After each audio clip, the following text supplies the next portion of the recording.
Time for our Life and Info segment, where we focus on information useful for your everyday life, whether you're in Korea or somewhere else around the world, perhaps thinking of taking a vacation here. Today we're going to turn our focus to Korean culture and to give us some cultural updates on all the events happening in South Korea right now. We have our Min-sun in the studio with us. Min-sun, your first time in the studio with me at least, and welcome. It is spring, more or less, now. We are in April. The weather is starting to warm up. Tell us some of the nice places out there we can go to enjoy this spring season. Yeah, hi Mark. So around this time of the year, major royal palaces in Seoul hold special events and open up some spaces that are usually not open to public. Yeah, well, it really is a good opportunity to check out the royal palaces at this time of the year. You can really get a taste for Korea's culture while you're there, and it's a good place to spend the day or even night, because we're going to talk about the night programs shortly, I believe, regardless of whether you've lived here for years or you're a Korean or if you're just a tourist as well. There's a little bit of everything for everyone. Right. So I went to Gyeongbokgung Palace last night, which is the main palace located in the heart of Seoul, to attend a special night program. So this last night's program was a preview to Royal Cultural Festival, which will start on April 26th. So this 9-day festival will offer some 40 programs and at 5 royal palaces and Jongmyo Shrine. So this year, the festival added one more palace, Gyeonghigung, to offer more family-oriented programs. So the preview of the festival presented 7 selected programs in an immersive theater format. So actors and actresses played roles such as the king, queen, ministers, scholars, and court ladies, and gave a guided tour for participants.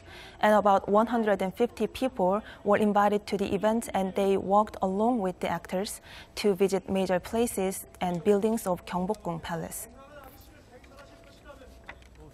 The Royal Culture Festival opens up palaces that contain 500 years of Joseon Dynasty history. This year, we're opening more palaces and have unique programs for visitors, like hands-on experiences. Wonderful moments await if you join the festival. I am playing a minister, but rather than showing dignity, my role is to communicate with visitors and explain in a fun way what these buildings were used for in the past. Instead of thinking that a palace is boring, I hope people come and have some fun. Min-sun then, so describe to us what this festival is actually like and what are some of the other events that people can enjoy if they go.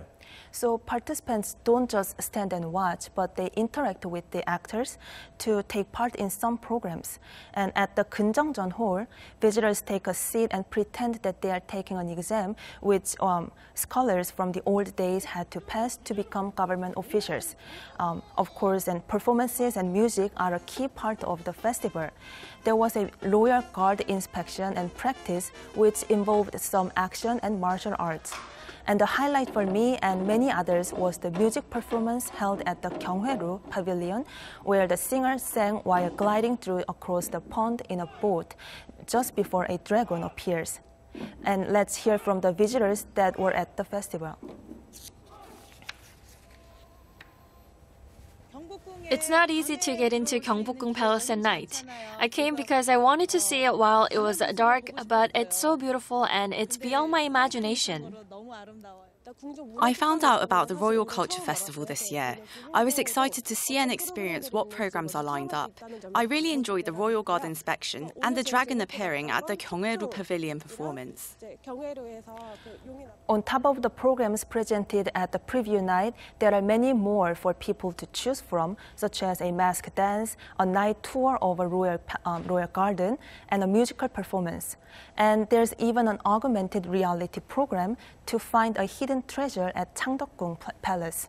And those who want to participate should buy a ticket to enter the palace, but if you're wearing hanbok, you can get free admission. Okay. And most programs are available to join on the spot, but some programs need pre-registration. So make sure to check the details on the website before you head to the festival, as it's proving very popular. So if you wear a hanbok, you can get in for free, but if you don't, you have to pay. Right. And how much is a ticket? Do you It's remember? not very expensive. It's ranging from 1,000 to 3,000, which is about less than $1 to less than $3. That's very reasonable indeed then, and presumably kids are even cheaper or free, or are kids allowed to go? Kids, I believe it's a little cheaper. Okay, great. Well, wonderful.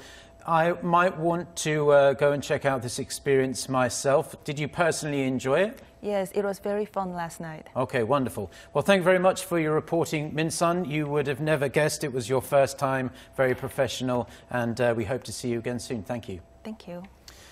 Now, what we're going to do is, before we get to the weather, we're going to give you a brief rundown on some of the other events at Seoul's many royal palaces, and also some travel programs that are taking place outside of Seoul as well.